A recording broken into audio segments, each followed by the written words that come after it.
Eh, Selamat siang, Assalamualaikum warahmatullahi wabarakatuh.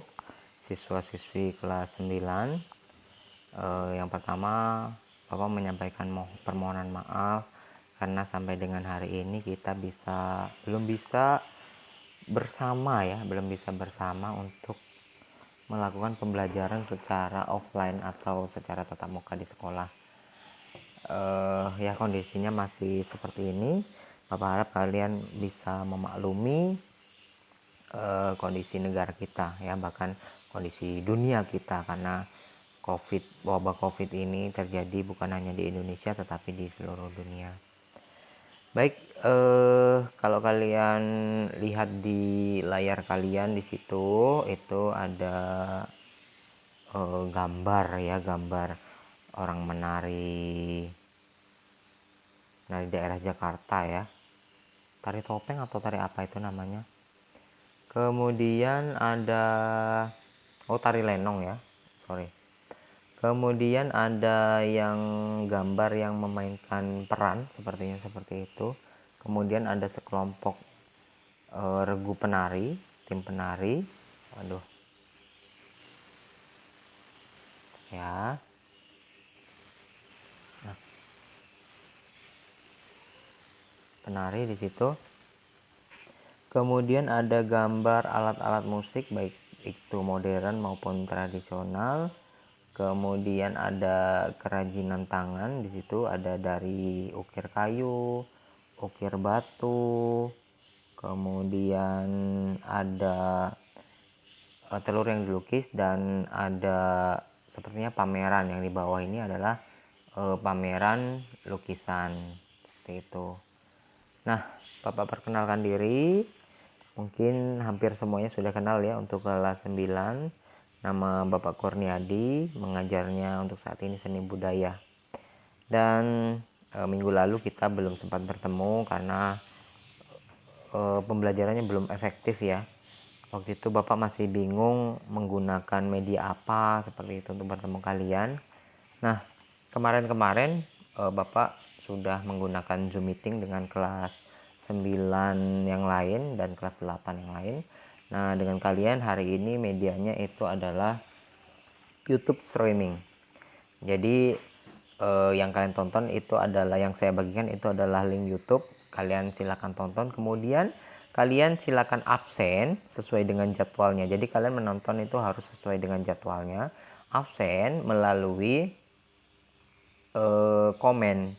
Jadi komennya itu kalian isi dengan absen, sebutkan nama dan asal kelas. Nanti di situ Bapak bisa lihat bahwa kalian mengabsennya itu adalah selama jam pelajaran berlangsung. Jadi kalau sudah lewat jadwal jam pelajaran berlangsung, berarti kalian sudah apa. Baiklah, untuk pertama kali kita jumpa di kelas 9. Sebelum masuk ke bab yang pertama, kita lihat-lihat dulu nih judul-judul bab yang akan kita pelajari selama di kelas 9 ini. Biasanya kalau kita masuk dulu di kelas 2 selalu menyanyikan lagu dulu, ya. Menyanyikan lagu Ibu Kita Kartini, Terima Kasihku, Bendera Merah Putih, apalagi, ya, lupa Bapak sampai, ya. Kemudian kita dulu juga ada praktek menari, tari daerah. Kemudian ada yang tari TikTok, menampilkan tari TikTok, tapi ya nggak apa-apa. Kalian bisa menari, sudah ada nilainya. Baik, ini adalah materi-materi yang akan kita bahas selama kelas 9 ini. Yang pertama ini ada seni lukis, ya. Yang pertama itu ada seni lukis. Bab yang satunya itu adalah pengertian lukisan dan gaya lukisan. Jadi yang pertama lukis untuk di kelas 9 ini. Oh iya, Bapak ingat kalau kita dulu di kelas 8 itu materi pertamanya itu adalah menggambar, ya. Menggambar model, menggambar bentuk, menggambar ilustrasi kalau tidak salah. Nah, ya kan? Nah, ini ternyata di kelas 9-nya sama, menggambar juga, cuman memiliki tingkat kesulitan yang lebih tinggi karena ini adalah sebuah lukisan. Tidak sama media yang alat dan bahan serta media yang digunakan itu tidak sama. Bahkan ini penggunaannya itu lebih sulit lagi. Nanti kalau sudah kita ketemu, Bapak coba contohkan di kelas, kemudian kalian mengikuti, ya kan? Kemudian yang perlu dipelajari di dalamnya lukisan ini adalah yang pertama pengertian, kemudian tema seni rupa yang murni, kemudian alat seni rupa, alat dan bahan berkarya seni lukis. Nah, itu ya. Kemudian jenis lukisan yang berdasarkan teknik dan bahan yang digunakan. Jadi ada macam-macam jenis lukisan tergantung daripada bahan yang digunakan. Karena setahu Bapak itu zaman sekarang itu melukis itu sangat modern sekali. Kalau yang dulu menggunakan bahan kanvas itu media untuk melukisnya. Tapi kalau sekarang komputer saja sudah bisa menjadi media untuk melukis. Bahkan hasilnya bisa lebih mirip dengan aslinya. Tapi kembali lagi, justru yang seni lukis klasik dihargai itu lebih mahal. Ya karena itu memiliki tingkat kesulitan dan jeripayah yang sangat memeras keringat. Kemudian memakan waktu yang sangat lama sehingga memiliki nilai yang sangat tinggi. Jadi kita tidak hanya menilai dari keindahannya saja, tapi kita menghargai sebuah proses untuk menjadi sebuah lukisan. Kemudian teknik berkarya seni melukis, ya. Tapi nanti kita biasanya lukisan itu kan menggunakan cat minyak, ya. Tapi nanti kita menggunakan cat air saja. Kemudian tidak menggunakan kanvas, tetapi menggunakan cat air. Menggunakan kertas saja. Tapi nanti kita coba. Mungkin di antara kalian sudah ada yang bisa melukis dengan media elektronik, nanti boleh dicontohkan, ya, akan mendapatkan nilai plus. Kemudian yang berikutnya itu bab yang kedua adalah seni patung. Nah, seni patung, ya. Yang dibahas di seni patung itu adalah pengertian dan fungsi seni patung, kemudian bentuk dan jenis patung. Karena setahu Bapak itu patung ada yang menggunakan dari tanah liat, batu, semen, dan lain sebagainya. Kemudian alat dan bahan seni patung. Misalnya alatnya menggunakan pahat kah? Kalau dia menggunakan tanah liat tidak perlu menggunakan pahat. Atau dia menggunakan pisau, atau dia menggunakan apa? Kalau dia itu semen, ya. Nah, seperti itu. Kemudian praktek membuat patung. Nah, nanti kita coba buat, boleh bahannya itu menggunakan kayu, boleh juga menggunakan tanah liat, atau kalau kalian mau menyediakan semen juga boleh, atau mau memahat batu juga boleh, ya. Yang penting kita menggunakan alat seadanya saja, ya. Kalau tanah liat boleh pakai pisau, dempul itu boleh pakai pisau, kemudian kayu boleh pakai pahat, ya. Kemudian kalau menggunakan semen boleh pakai sendok semen, pisau, alat ukir, dan lain sebagainya. Kemudian pindah ke teknik berkarya seni patung, ya. Jadi tekniknya apa nih? Dimulai dari bawahnya, atasnya, atau dibuat dari bentuk secara utuh keseluruhan, misalnya bentuk tubuh secara utuh keseluruhan, baru dibuat detil-detil, misalnya hidung, telinga, kemudian rambut, dan lain sebagainya. Itu salah satu tekniknya. Kemudian kita praktekkan. Jadi alat-alat yang sudah kalian siapkan, kalian miliki di rumah, boleh dibawa, nanti kita coba praktek membuat patung, ya. Kalau memang agak sulit, ingin menggunakan bahan yang lunak dan bisa diganti-ganti bentuknya, boleh juga kita menggunakan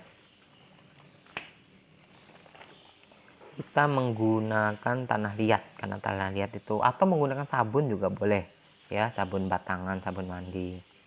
Berikutnya kita akan membahas di bab yang ketiga itu adalah mengubah lagu modern secara unisono. Nah, kalian masih ingat kan apa itu unisono? Coba diingat-ingat kembali.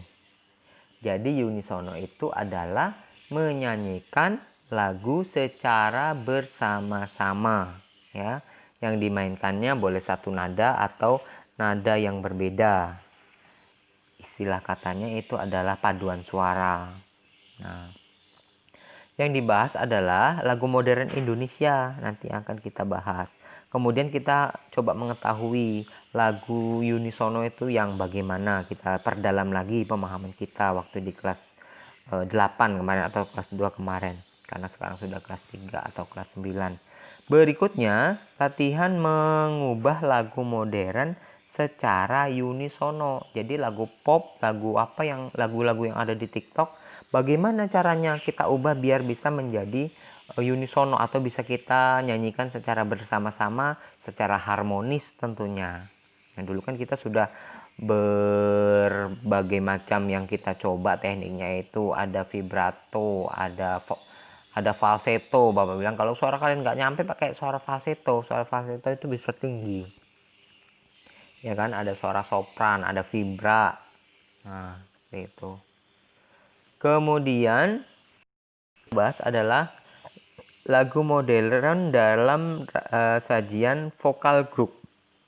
Vokal group. Jadi secara bersama-sama kita menyanyikan lagu modern. Bagaimana mengaransemennya biar bisa harmonis. Ada suara nada yang chord atau pengiring, ada suara nada vokal, ya. Vokal itu berarti yang utama melodinya. Nanti kita coba berlatih lagi lagu-lagu. Tapi kalau tidak bisa lagu modern, pakai lagu yang lama juga boleh, ya. Dulu yang kita nyanyikan Ibu Pertiwi, Ibu Gita Kartini, kemudian Gugur Bunga. Nah, yang bagus-bagus itu boleh. Karena mereka yang kita sebutkan tadi lagunya itu lebih pelan, jadi lebih mudah untuk buat grup vokal. Kemudian tari modern. Nah, kalian masih ingat kan kemarin kalian mempraktekkan tari-tari daerah. Ada yang mempraktekkan tari tortor, ada yang mempraktekkan tari tai chi, ada yang mempraktekkan tari harmoni kuburaya. Nah, nanti kita akan mengenal tari lagi, tari modern tapi ya, bukan ini tradisional lagi. Jadi yang pertama materinya itu adalah pengertian tari modern. Nah, kalau tari daerah kemarin kita sudah. Kemudian jenis-jenis gaya tari modern. Jadi macam-macamnya itu apa? Kalau kemarin kita gayanya ada untuk pola lantainya tari daerah itu sudah banyak, ya. Apalagi kalau sudah gaya tari modern pasti banyak lagi. Kemudian fungsi tari modern. Nah, kalau tari daerah kan kemarin kita tujuannya itu hiburan, upacara adat, dan lain sebagainya. Sekarang nanti kita akan mempelajari untuk tari modern, fungsinya apa. Kemudian nilai estetis dari tari modern. Nah, tari daerah saja memiliki nilai keindahan. Jadi estetis itu sama dengan keindahan, ya. Tari yang daerah saja memiliki keindahan, walaupun geraknya pelan, walaupun geraknya tuh lamban gitu, ya, tapi memiliki nilai keindahan. Nah, ini apalagi tari modern, ya, pasti dia banyak memiliki nilai-nilai keindahan, ya, dari powernya, dari ketangkasannya, dan lain sebagainya. Kemudian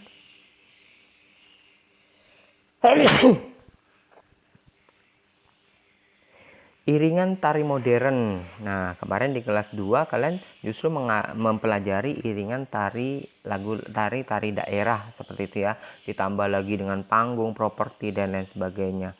Ternyata sekarang kita akan mempelajari yaitu iringan tari modern. Kira-kira musiknya seperti apa? Kalau di daerah kan kemarin ada musiknya, musik yang live atau dimainkan langsung atau dalam bentuk rekaman. Nah, di sini apakah sama nanti? Kemudian fungsi jenis-jenis iringannya. Sudah, ya, apa yang live ataukah yang rekaman. Kemudian fungsi iringannya tari modern itu untuk apa? Untuk menghidupkan suasana kah? Untuk melihat ketukan-ketukannya kah? Nanti kita pelajari lebih dalam. Kemudian mempraktekkan karya tari dengan iringan. Nah, berarti nanti kalian praktek lagi, Bapak kasih waktu seminggu atau 2 minggu dengan gerakannya. Boleh mencontoh dari YouTube, boleh mencontoh dari nonton di mana gitu, boleh kalian itu secara grup boleh, ya, secara grup bersama-sama. Berikutnya dasar pemeranan teater modern. Nah, ingat kan dulu waktu di kelas 2 kalian itu membuat naskah pantomin. Nah, ini teater sama, ya, bagiannya. Pantomin yang merupakan bagian teater, tapi berarti ini maknanya lebih luas, ya, maknanya lebih luas. Jadi nanti ini banyak prakteknya nih, pameran teater modern ini, ya. Yang pertama kita melatih olah tubuh. Nah, kita harus belajar memperagakan gerakan-gerakan yang biasanya dimainkan di atas panggung, gitu ya. Peran marah badannya harus bagaimana, peran sedih badannya harus bagaimana. Jadi tidak hanya mukanya saja. Kalau kita foto mungkin hanya mukanya saja, tapi kalau ini sudah memainkan peran teater, peranan teater, itu berarti tubuhnya itu harus bagaimana. Kemudian olah vokal. Nah, yang Bapak ketahui selama Bapak nonton teater di Taman Budaya Pontianak itu tidak ada menggunakan alat pengeras suara kecuali alat musiknya. Tapi untuk pemerannya itu semuanya menggunakan suara asli. Jadi di sini nanti kita belajar vokalnya agar intonasinya terkesan tidak teriak-teriak seperti alami, tapi terdengar oleh penonton yang jumlahnya berkisaran, kalau kursi di Taman Budaya penuh itu mungkin berkisaran mulai dari 300 sampai 500 penonton, ya. Kemudian olah rasa. Jadi kita menghayati perasaan kita ketika kita memerankan sesuatu peran yang humoris, peran yang tegas, yang disegani, ditakuti, atau disayangi, dan lain, atau takut serem gitu ya. Nah, itu. Kemudian sudah kita belajari, nanti kita cari naskah untuk kita rancang sebagai pementasan, ya, pementasan teater ini.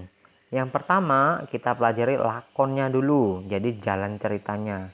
Kemudian kita latihan menulis cerita dari awal sampai akhir, ya, yang tidak gantung, tidak putus tengah jalan.